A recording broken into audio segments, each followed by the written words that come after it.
Welcome to the Thriving Farmer Podcast. I'm your host, Michael Kilpatrick.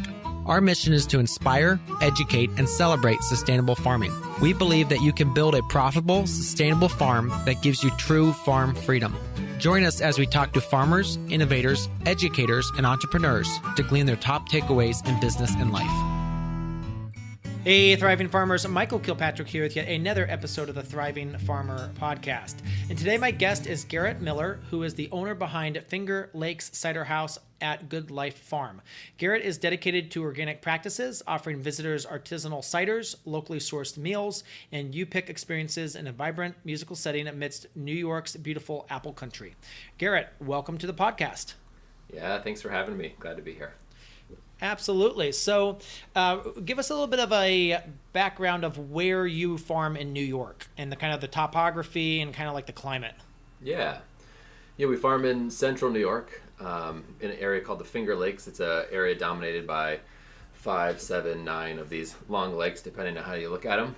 So we're right on the kind of overlooking this long 50-mile lake called Cayuga Lake. So we have these sort of shale bedrocks and somewhat steep slopes depending on how close you are to the lake, and it's generally a fruit growing region. So it's developed a wine tourism business maybe in the 80s and 90s that's been growing and thriving more today, and we're part of that sort of thriving fruit growing value added product region, and it's becoming a little bit more of a tourism destination in the summer just because it's beautiful. It has waterfalls and nice lakes and forests and all that, and has had a really strong thriving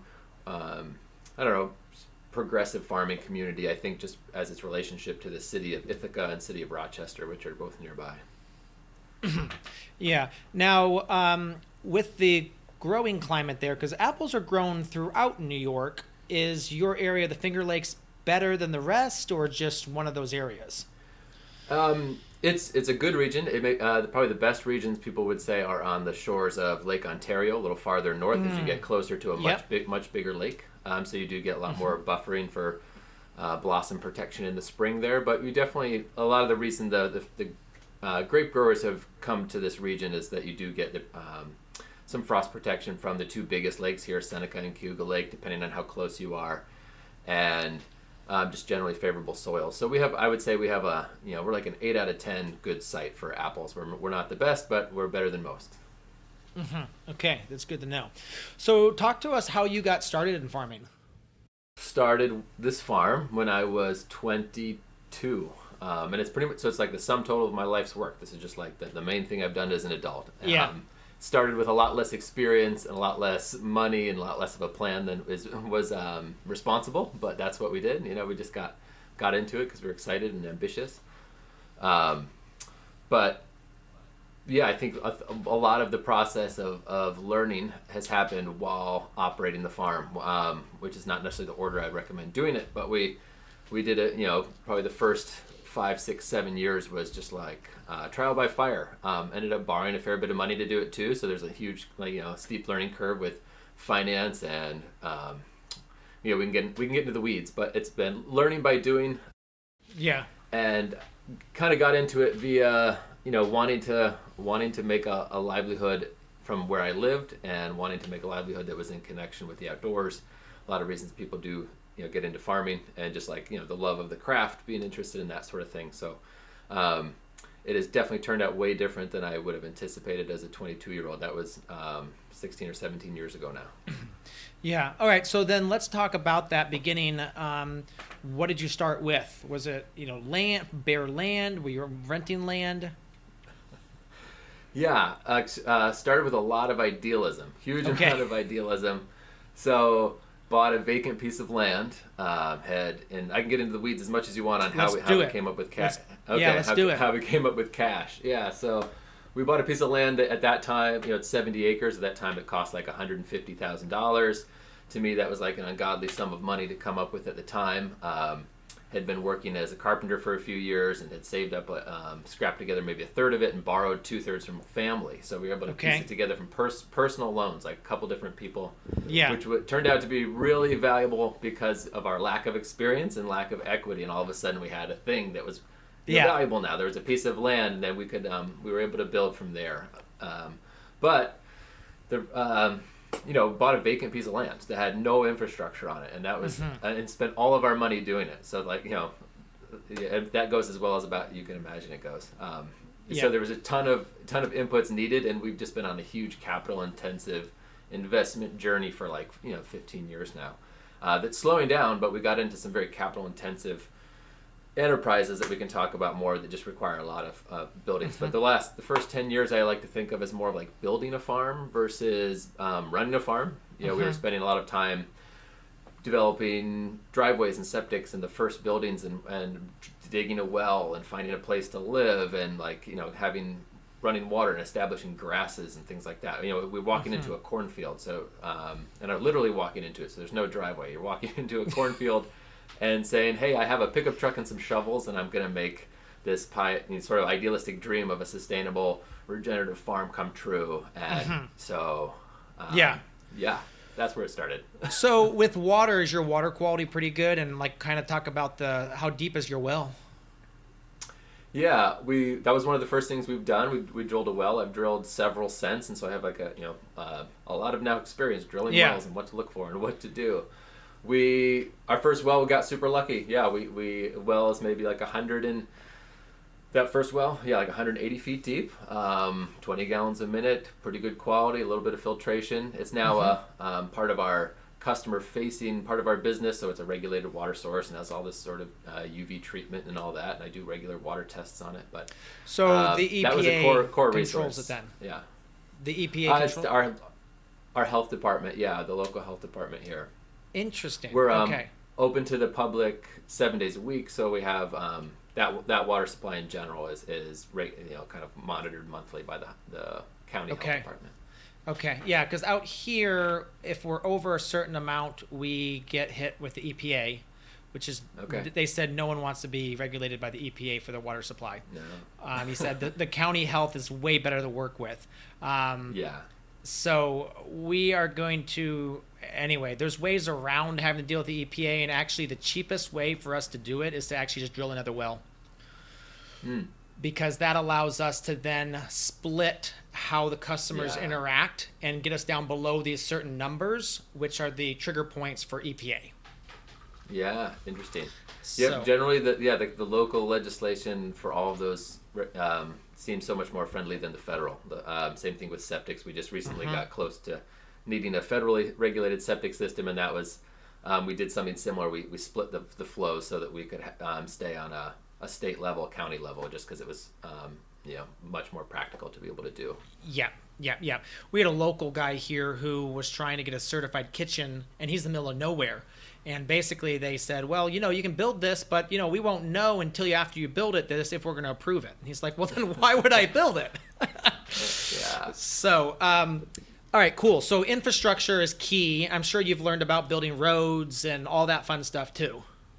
Yep. Yeah. Some of my background was more into the trades and construction, and continued to work as a contractor while getting the farm started. So I ended up having more experience with that, and that was it was lucky break. I was able to have that background and connection so that we could continue to build the physical infrastructure farm from scratch. Anyone who asks me now, I definitely am telling them hey, maybe don't consider doing this way.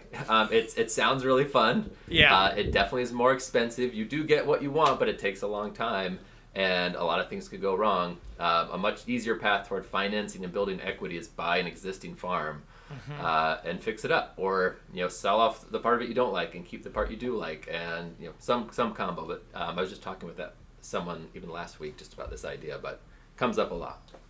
Yeah. So what would you say along the time you've been on this farm has been the toughest? It sounds like basically building infrastructure is tough, but has the how to grow apples been tough too, or has been a little bit on the easier side? That's been I don't know if I could pick out a toughest, but I can list a bunch of tough things. Okay. So growing apples organically in New York is very challenging, and organic fruit in general, especially certified, you're kind of boxed into a certain number of practices to deal with some challenging things. I'm not sure it's still the smartest thing for us to be doing. The cash flow side of growing predominantly perennials, also very challenging, especially with a fairly lower value crop. I'm going to call apples a lower value crop. They're kind of priced as a commodity in the macro perspective, so it really boxes in what you might be able to charge on, even in a direct to consumer model like we're doing. So apples have been certainly been a challenge. I would say the start with zero infrastructure is a challenge. It just takes a lot of time. So it took the better part of a decade to do it without a lot of capital. And I think in retrospect, not understanding that getting into farming as a business was actually was a business. The main skills you needed were not farming. The main skills you needed were business skills, like you would in any business. It just so happened this business ran a farm. That was a wake-up call early on, and that was a tremendous learning curve of all the skills that you need in small business, like sales, marketing, administration, employee management, and legal, and all those things where you're like, oh wow, that's really where the heart of this is right now.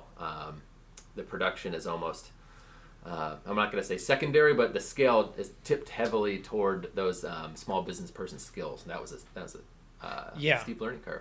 Yeah, and then obviously you're dealing with tobaccos, firearm, and alcohol too. So the ATF, yes, right? The TTB.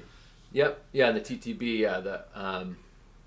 Is regulating all the alcohol production that we do, which is a predominant source of income at this point. Gotcha. Okay, so you do also do a lot of, because I'm looking at your website here, you do a lot of different ciders. What is it, 15, 20 plus, 30? Yeah, something like that. Wow. And and then are you doing any of these wholesale, or is a lot of this just going direct to the consumer door? Yeah, we've stayed really focused on the retail direct to consumer. I think that's been a good fit for cider. Whereas I think there's a little more room in the wine world to be working predominantly wholesale. We are working predominantly retail, but we definitely do. I would say it's 20% of revenue is from wholesale. Okay. So really focused retail, and that includes direct to consumer shipping that we do as well, and a little subscription club. But in that pool of mixture too, there is, I think it's 25 or 30% of all revenue right now is coming from a small on-farm restaurant that's just been growing organically. That's been a steep learning curve. Definitely don't have any background in restaurant management. But started out as something like serving some cheese boards behind a bar to try to get people to, stay longer and enjoy a beverage. And now it's turned into a staff of 6 people and, serving lunch every day, 360 days a year, that sort of thing. So it's more complex. Yeah, and then you also do you pick strawberries as well. Yeah, yep. That season is just wrapped up as of last week. Okay, and then you got this, and you smoke ribs and stuff. Is that part of the restaurant? Yeah, so we that's part of the restaurant. We do a live music and barbecue series that it runs 20 some odd weeks in the summer, so we're partway into that. And then we raise livestock on the farm and source from other nearby farms, so that all that meat is going into the seasonal menu, the year-round menu. We for example, we have smoked jerk chicken on the menu that was from chickens that we just raised this spring, and turkey breast is on the menu from turkeys from last fall. We just kind of rolls onward and on, every day. Okay, and then you also have on-farm stay. Yeah, and just listing this off right now, it does sound a little insane. But we're trying to figure out how to make it work. So the on-farm stay is, we're currently building our third dwelling for people to stay in. It's something I do enjoy doing. It has one of the highest margins of the things that we do, and I get some enjoyment out of it. It's fun to build things, and I love it. Yes, and I never get to do it. Team, yeah, right, yeah. I used to do more of it directly, and now I have an awesome guy that works with us that is doing a lot of that construction. But I envision that as a part of something I will want to do more of, and we'll try to systemize and really fold it into the business instead of a casual thing that we launched 4 or 5 years ago. I want to make that more of the long-term business vision. Yeah. But because you have the amount of space you do, it allows you to do these kinds of things. Yeah, it's true. That was a lucky break. Yeah, I'm looking at a post from May 16th, which is showing, I think it looks like you're getting ready for concrete on one of these. Is a yurt or a round? Yeah. Yep. So when we first moved into the property, was living in a canvas yurt I had made in my mom's basement as like a 20-year-old. Okay. And I was living in a unelectrified, non-plumbed shack for 8 years, and slowly rebuilt that structure, and that turned into like a permanent circular yurt-like kind of building that's on Airbnb now and rents out. Yeah. I moved into a little apartment above our main retail space at that point. That's more of 1,000 square foot, normal looking apartment. Have since moved out of that, fixed it up behind myself, and that's a little rental there. And now this is the first standalone thing we're building, which is another unique structure. Yeah, it's a circular house. A yurt kind of does well in that farm stay, short-term rental stay world. So giving it a whirl, round 3. Yeah, very cool. Okay, so then you've got the housing, you got the restaurant, you got the cidery, you got the U-Pick. You actually do meats as well. Yeah. How many people are on payroll? A lot, yeah. A lot seasonally. The core team, it sort of varies between 13 and 15. And then seasonally on hospitality, we need quite a lot of people. That's sort of our direct sales team, people who are serving guests beverage and food and helping prep food. So that team grows more to like 30 in the summer, but it's really, really focused on the hospitality side. I say our farm side, and we can dive into the weeds on this too, but the farm is a smaller part of revenue and is kind of a supporting element of our, the dominant things that we're selling, the value-added products and the agritourism. We do envision the farm growing. So right now the farm is probably only 10% of revenue, and the farm will probably grow to 20-25% of revenue, we think, over the next 3 to 5 years. We're kind of some long-term growth plans. So even as our whole business grows, we envision the share of income from the farm growing most rapidly. I'll stop there for a minute. Okay. Then let's go back to the farm. Let's keep on the farm aspect. You said growing organic apples in New York is tough. Kind of talk a little bit about kind of like what are the tools that you use to grow them as best you can.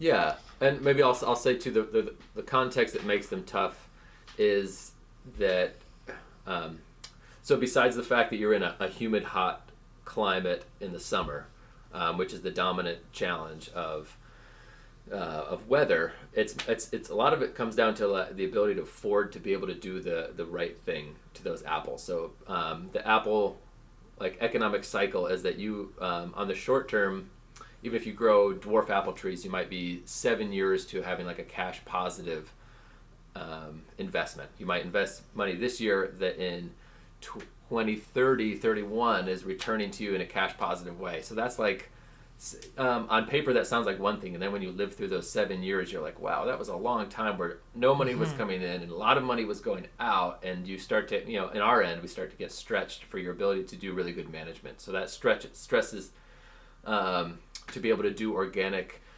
apple growing, which is labor intensive, to do it well. You're in a sort of an economic tight place, so you obviously need another income stream to finance it. Some people choose borrowing money and financing it to do it that way. Some people have established orchards and are already just kind of cash flowing and will establish one block at a time after that. Or like us, you spin up 4 other enterprises and you try to fund this perennial enterprise with your other enterprises, which is actually quite challenging to do.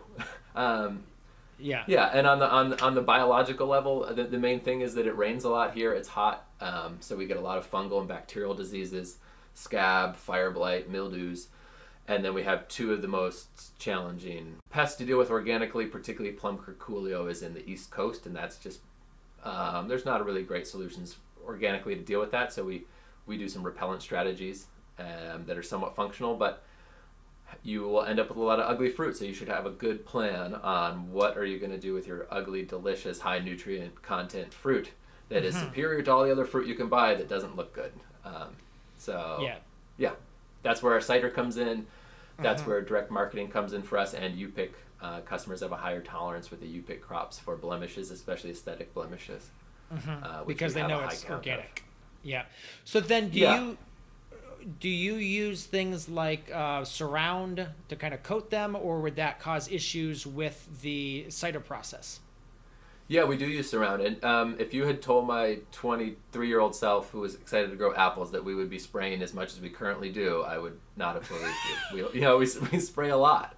I always thought like, oh, we'll figure out a way to do this with minimal spray. We have a large tractor with like a 400-gallon air blast sprayer that rolls through there every week for most of the spring and early summer, and then it goes to a bi-weekly spray. So you might end up with 15 to 20 sprays in a year.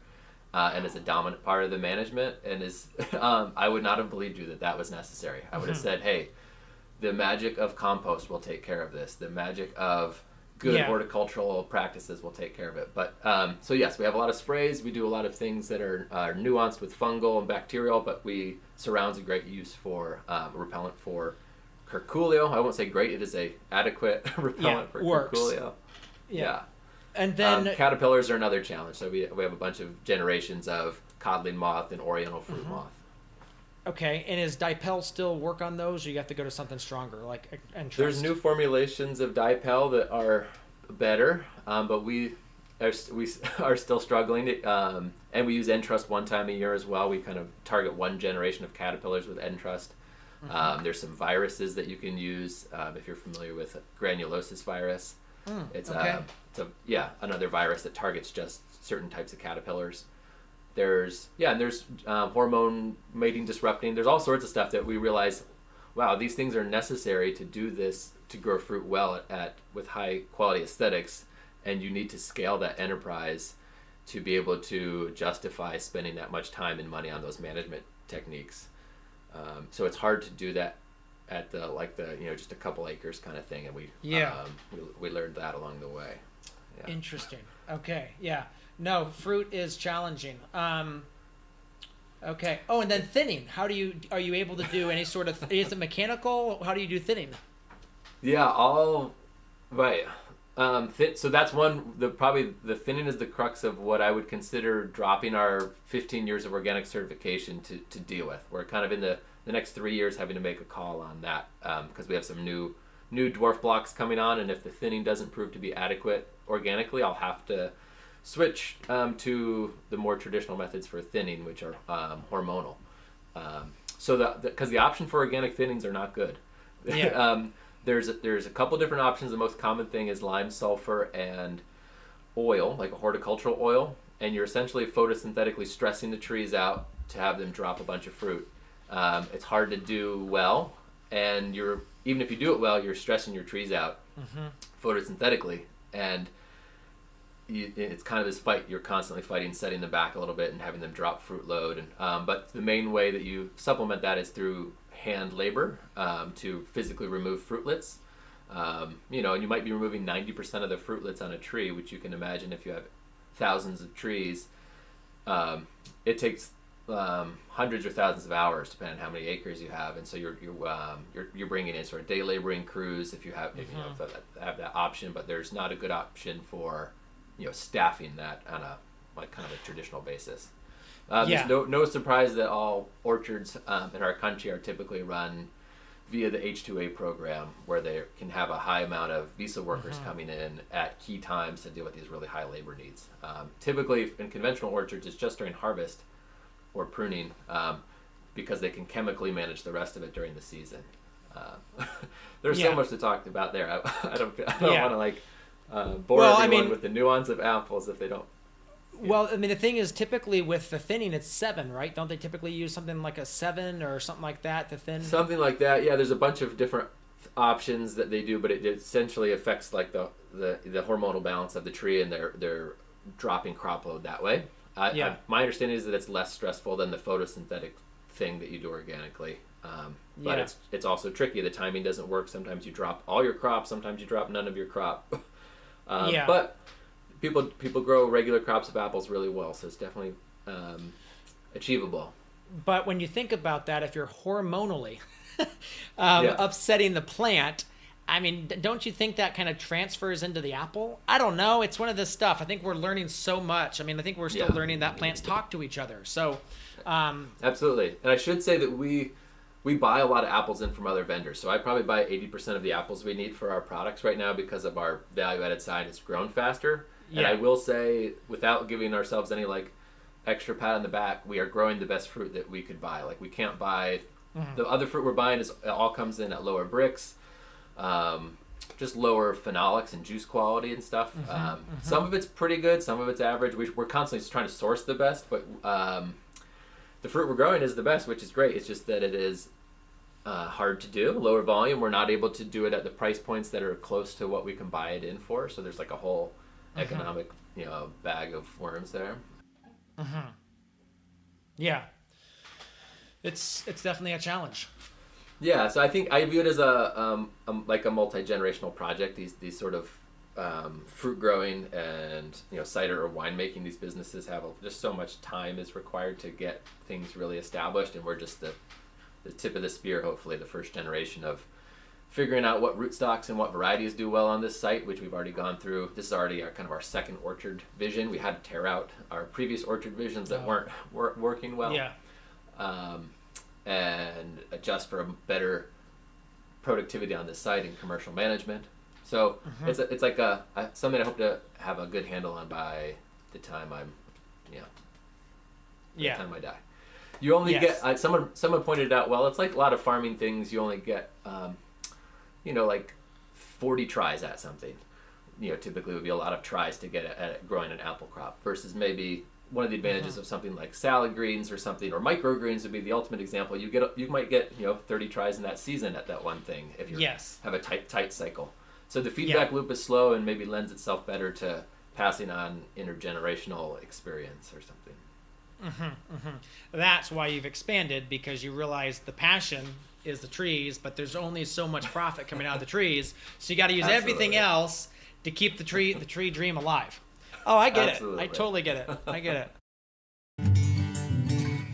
Are you tired of guessing how to price your farm fresh vegetables? Stop second guessing and start maximizing your profits with our produce pricing guide and calculator. With our guide and calculator, pricing your produce becomes clear and simple. Whether you sell at farmers markets, a farm store, or anywhere else, our resources and tutorials will help you set a price based on your production costs and desired profit margins. Also, in case you don't have that information yet, you can always use our handy pricing guide, which shows prices from across the country and ranges of what produce should cost. Don't let uncertainty dictate your pricing strategy. Join countless farmers who've transformed their pricing game with the Vegetable Pricing Guide. Visit us now at growingfarmers.com/veggie guide to take control of your profitability. Don't wait. Start pricing smarter today. All right, so then let's large team. What is kind of your process for hiring? And because you have to obviously on-ramp a fair amount of hospitality every year. But also, how do you go about selecting the long-term people that are going to be with you? Yeah. Our long-term positions haven't turned over in a while, which is fantastic. So, most of our long-term folks have been here, 5 years or longer at this point. Some more like 10. And hiring is definitely a time-consuming thing. We're in a geographically limited area, so we're somewhat rural. We have these two long lakes that are 50 miles long that box us in, which means that anybody who lives east or west of us can't commute here easily, so they're not in our hiring pool. So we have a hiring pool that's like this north-south band of people who can physically drive here within a half an hour, 40 minutes, whatever the max commute distance is. So that surprisingly limits for an on-site physical business. That's like a big constraining factor of like what's your pool of talent that you can draw from. So we try not to turn over those positions. We try to treat people really well and compensate them the best we can. So I'm constantly kind of pushing the boundaries of profitability in our business so I can make sure people are compensated fairly, and so they can, because people really like the vision of what we're doing who work here.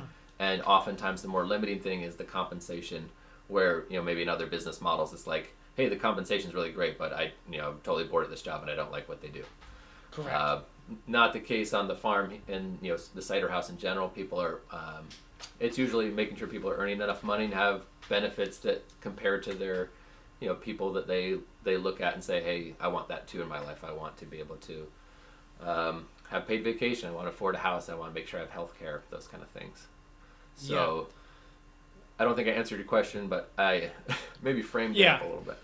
Yeah, no. So, compensation is the hard part, and again, I think upstate New York is economically depressed when you really think of a lot of those aspects. I mean, compared to other areas of New York, I mean, Yeah. the upstate is challenging. I remember what we were paying up there, and just kind of like when we farmed up there. I mean, yeah, it was a tough area. So then with people too, what was like your onboarding? Do you have like an onboarding process after you hire them on, or how does that work? How do you manage people? Yeah, we could certainly be better about it. We have some. I probably directly work with 6 people on our farm or in the business as a whole, like 6 people who are in sort of manager capacities that I work with really closely, where I'm kind of weekly working on projects with them and in tighter communication. And a couple of those people are managing most of the other people. So that are in particularly where there's a higher volume of people is in our restaurant and in our sort of hospitality sales side. So there's 2 people that really manage that large group. So they have a process for onboarding those new people that involve, kind of assessing where they're at with training and working them through a little checklist of all responsibilities and trainings and onboarding them to their seasonal or year-round duties that are oftentimes like fairly cyclical and repetitive. So there can be this nice checklist format. The manager folks, I don't have a good way to, when it comes time for someone new to come in, I will probably have to develop an actual system for onboarding new managers. That hasn't something I haven't had to do that in the last 5 years, fortunately. So we just had to do that here, and it's been the team members easier because there's, as you said, it's repetitive. But once those manager gets swapped out, there's so many. They take care of so many different like little scenarios, and you can't plan for that. So it's been a bit of a challenge. Yeah.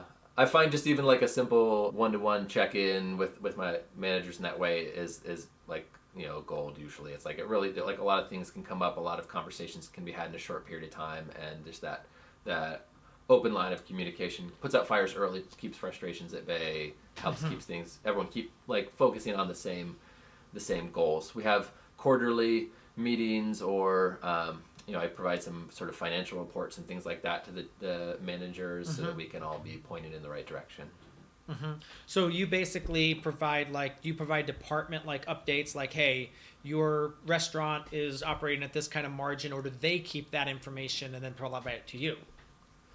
I generally am providing that. Yeah, I'm doing all of that administrative financial work and working with the individual managers. Like on the restaurant side, it's like, hey, this is what our labor budget can be for this year. I need you to help me figure out how to get the labor within this range. And here's how we're doing on the cost of food items purchased 6 months into the year. Okay, great, we're on track. No, let's make some small adjustments. It's messy for sure because we are a small business, and you can imagine everyone's wearing a bunch of different hats. That the financial reporting is sometimes lagging and a little bit murky because we're all, everything's intertwined into the same series of bank accounts, and depends on how good your record keeping is. So that's a constant process we're learning to get better at. But I would say I give ourselves like a B+. Yeah. No, I mean, that is the challenge, and that's something I was talking to one of my teammate people here is I was like, look, if you have a big company with 100 employees, they got a whole team that does this. But in a small business, it's usually like one person on the back end, at night from 7 to 9 p.m. like it is here. There you go, yeah. And trying to keep all that data up. We do a weekly, what we call the weekly FOC report, finance report. So it gives basically a labor percentage across the entire business, total income with different categories of where the income's coming from, comparable to last year. And then we have a part of it that just has literally the balances of all the checking accounts and the bank accounts, so they can just see where stuff is coming in. And so that kind of is we let the whole management see that. Oh, great. That just snapshot of the business. And obviously that's not going to track trends and stuff, but it does give them kind of like a weekly snapshot of where we were compared to last year and also compared to last week. Yeah, is that something you provide?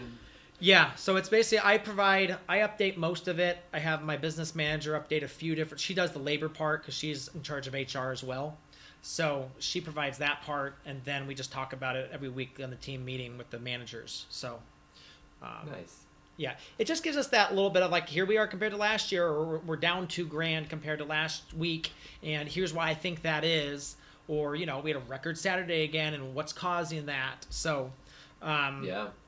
we are getting to the point with our retail stores that we've either got to build a bigger retail store, or I've got to stop advertising on Saturdays, because it literally was like for 2 solid hours, both checkouts were running just like they could not leave. It was just customer after customer after customer.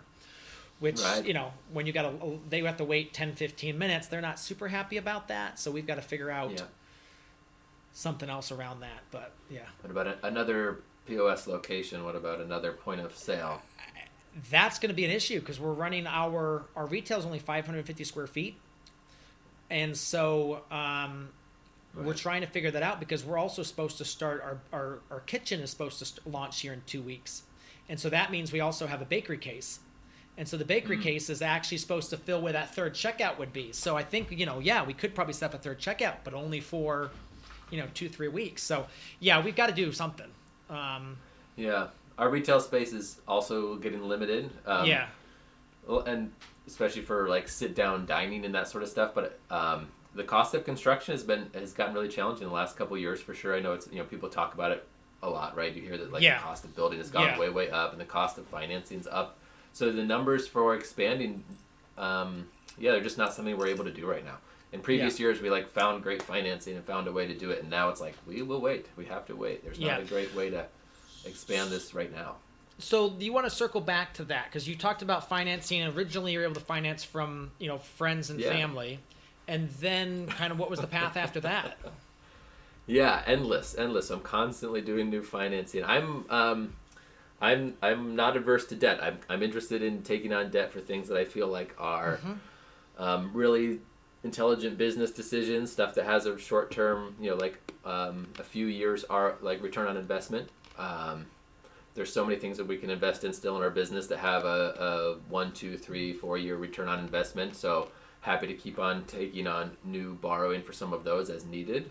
And certainly for all of our long-lived construction projects like large buildings, we've taken on debt financing for, which I'm also happy to do because we're in such a low interest rate environment. So I don't know, the idea is just generally that we borrowed money to get started. Then we built a little equity in the business and we're able to borrow more against the equity in the business to build the next thing, and up that little ladder goes. You build more equity, we borrow a little bit to build the next thing. So I just refinanced all of our debts. I guess that was 3 years ago that I refinanced all of our debts, and then just borrowed against our increased equity last year because I needed to do some more massive capital investments where I didn't have a couple $100,000 sitting around to build septic systems and things that I needed to do. So borrowed again, and there's only so far that's it becomes an intelligent strategy, but I think that's been a key to getting up and running with what's a really capital intensive business that needs multiple buildings and utilities for the public and for for a higher volume of public, and investing in long-term agricultural projects. So how many visitors do you have on an average? How many average a day on the farm? How many visitors do you have? Yeah, that's a good question. I should know that. It varies totally seasonally. I would say it's general customers in the summer might be 300 or something like that who are coming in and doing a drink or dining experience. In the course of the year, it's somewhere, again, it's bad because we only track it via things that happen in the point of sale. So there could be a number of people here who are not interacting with the point of sale that are part of a group and all that. So our best guess is 40,000 people maybe in the course of a year. Maybe it's upwards of 50,000 or something like that. Wow. But that's it's concentrated into the summer months. A lot of it happens as sort of these, we might have 300 people or 200 people on a Friday, and then that night we might have another 300 people come just for that small window and event. And so it's just really concentrated. Then in the winter we're dying for cash flow, and there's maybe four people might come in on a February Tuesday, and it's wow, is it really worth it to still be open? But to maintain year-round staff and year-round productivity, we stay open year round. Yeah. Yeah, we're lucky that our processing is right behind our store, so that if they aren't in the store in the wintertime servicing a customer, they can just come right back and bag something or process something or do that's something fantastic. Else. Yeah, and it looks like your setup. I feel like I looked at it, and it's close to an urban area, right? It's like close to a large population center. So we're 8 acres in a little city called Carlisle. So we've got houses all around us, businesses all around us, but we're near Dayton, which is, the metro area that we're in is about 1 million people. So yeah, it's a sizable city. Yeah, so it is. I mean, the amount of customers we have, but we're not. I don't think we've hit 40,000 a year yet. That's for sure. Yeah. Well, we've been. This is the 10th year of doing this, and it's taken a long time to figure it out, and we're still not even close to figuring it out. And do you feel like your trajectory has gone like this too? It's on the hockey curve. It has been more like just gradual. No, like hockey curve with plateaus, which is a weird graph, right? Hockey like curve, flat, hockey curve, yes. Until you figure, and I think it's showing that like you're figuring stuff out as a business manager or owner. You're like, maybe you stumble upon something that's working and it allows like growth to accelerate. And there were years where we were growing in very high percentages where it was 50, 60, 70% year over year, which was like kind of gets a little challenging and painful where you're like I don't know how to handle all of this, and you make a lot of mistakes. And now it might be single digits or like 10 or 15% that you're trying to make a growth, and that's a big deal because as the number gets bigger, the percentages get smaller. At least for these very brick and mortar, we're not selling software, we're selling one drink at a time, one sandwich at a time. So I don't expect to see the graph shoot skyward in that same way unless we really changed what our main product or offering was. So I think right now we're in a little more of a incremental growth phase. So our interest is like carving out more like how to make that really efficient and not eliminate all the waste from those processes. And now there's a few other new markets we'd like to try to venture into. One of those is the direct-to-consumer meat aspect, so shipping of like a multi-species livestock thing that we're doing. So that's really interesting, and is a totally new market relative to say on-premise visitation, which is we can't just like continue to shoot for the moon on that. Yeah, because there's only so many people that will come to Central New York to visit. Absolutely, But the people that are buying your wines online will probably also be interested in a meat box. They're a similar customer, hopefully. Yeah. Yep. Yeah, there's some synergy between those offerings. Will they come to visit and have a great time and then maybe order cider as a follow-up, or will they maybe stay overnight in the Airbnb, have barbecue and say, hey, this was really unique. I'd love to. Oh, I see that their advertisement for ground beef and sausages. Let me see if I can weave that into my life back in New Jersey where I'm visiting from. Very cool. And our goal is to with scaling is to not endlessly scale. We're trying to like keep the quality of life high for the people who work here and enjoy what we're doing and find that healthy profit margin that's always elusive, where it's like, oh, as we got bigger, the profits started to get really squeezed, and we're near break even this year. Like we gotta, you're finding out what the ramifications for growth are. Where an increase in sales, a 20% increase in sales might mean that you're exactly at the same level of profit you were prior if you're not careful. Well, and that's the thing. I think so many businesses that scale for scale's sake and to just have endless waste. Yeah. And that's like, so challenging. And that's becoming a large part of our focus now. I love the Toyota lean methodology and how that's been applied to different farms and just constantly trying to talk with our staff about that and learn and see it, because I'm a huge source of waste in different ways, and so I'm constantly I feel like that's a lifelong process too. It's just like sharpening the sword 1,000 times, removing waste on a daily basis and having a culture of removing waste, and that people on your team are really excited to find ways to I found that people in in the U.S. don't like the term waste, so I'm trying to find a better term than that. Like when an activity is wasteful or is necessary but wasteful. People hate that concept, which is from that lean methodology where it's I forget what the Japanese term is muda. Or something like that. But a lot of the work that I do falls into that necessary but wasteful category, which is like legal administration and staff related. You're not delivering value to a customer, but it's right. So I'm trying to find better ways to talk to our staff about that. Of like, hey, I'm not saying that you are wasting time here, or you are like doing a bad thing, but there is value, like learning to see value. That's been like a really steep learning curve. I'm just like the crew today. They were out pulling fabrics from lettuce production for the next crop to go in, and technically that's waste because there's no value to the customer from that. Right. Yeah. But it has to be done.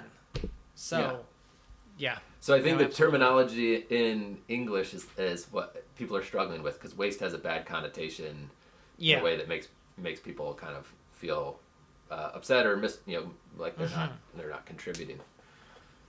So I'll come up with a good word and I'll let you know. Okay, do that, because now I'm thinking about this. Now I'm starting to. We aren't at the stage in our business where we've been talking about that a lot, but we are at a stage where we need to start talking about that. A lot more than we currently do.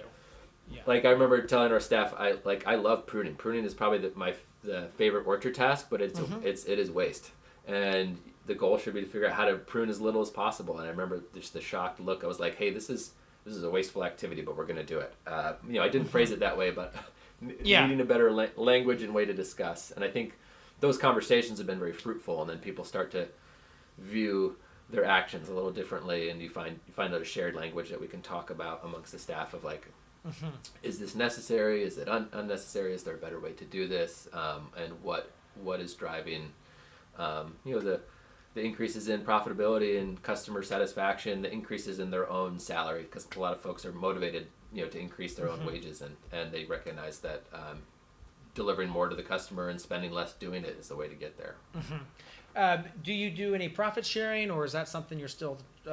Is that a part of your strategy? No, it is not.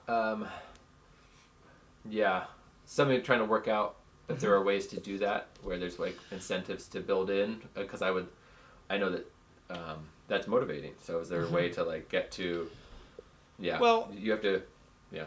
And it's very tough because it's such a capital intensive time that I think, you're probably still plowing so much of the profits back into the business. So for sure, it really takes a really accounting of like, okay, so maybe we don't use actual profit as a metric, but maybe it's a different metric, like, percentage of labor or something for a department or something. So I don't know. We offered that at the beginning, and I think that was kind of stupid to think to the first 4 years we would have profit.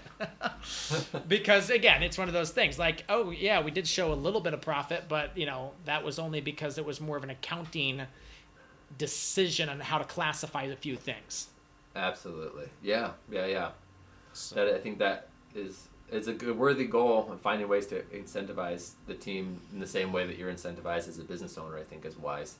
I have one relationship with a farm manager that's working out really well. He's managing all of our livestock, and it's something he's really passionate about. So some of the livestock that's out there being managed, he owns some of those livestock. So because livestock is a 7-day-a-week business, and it takes a very special type of person to want to be able to do that. So it's responsibility that's shared between himself and myself and another paid employee, but some of the animals that he's managing, he is taking into his own small business and selling those animals elsewhere. But he's able to make his daily life make more sense. While he's tending to certain animals, he's also partly working for our business. I won't go into the details here because it'll get a little confusing, but it's really been a fruitful relationship for the both of us. That's very cool. That's very cool. Garrett, what kind of advice would you give to someone who's interested in maybe starting their own small farm?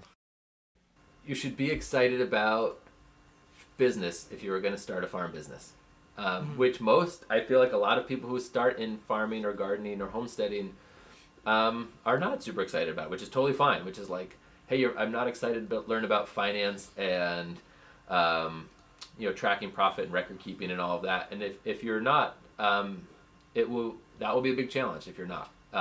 If you're not willing to learn and take on those responsibilities, someone in your business has to have like, a title that is like marketing or in charge of finances, or even if you're just two people, like you're going to do all those same activities. You're going to try to be doing sales and keeping track of money. And there's a great book, Visiting E-Myth. Yeah. Yes. Thank you. Yep. So it's like if you love baking cupcakes, probably the best thing to do is not just go start a business that is making cupcakes and running a bakery.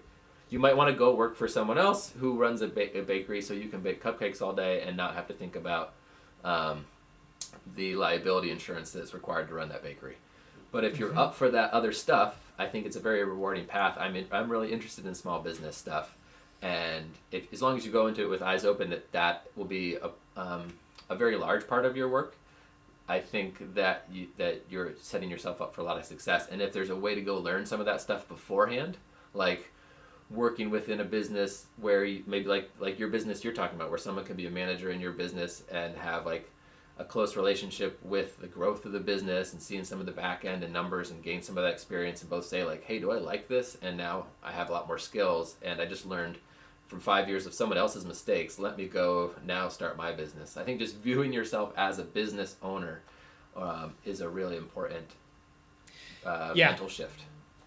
So I like to say I run a business that is a farm, which is like a small distinction, but instead of saying I am a farmer, I am a small business person that runs a farm. Yes. No, I think that's such a key aspect, and I think you hit something there too. A manager coming in, they can try it on for size, as it were, by being a manager, because it's kind of like that baby very step. low risk. Totally. So, and if you could do that for like 4 or 5 seasons, you will put yourself a decade ahead of just getting started. Like myself as a 22-year-old, I would have certainly saved a decade of learning with a few good seasons with like a talented business owner that I admired the work they were doing in an industry that was sort of related. That would have been great.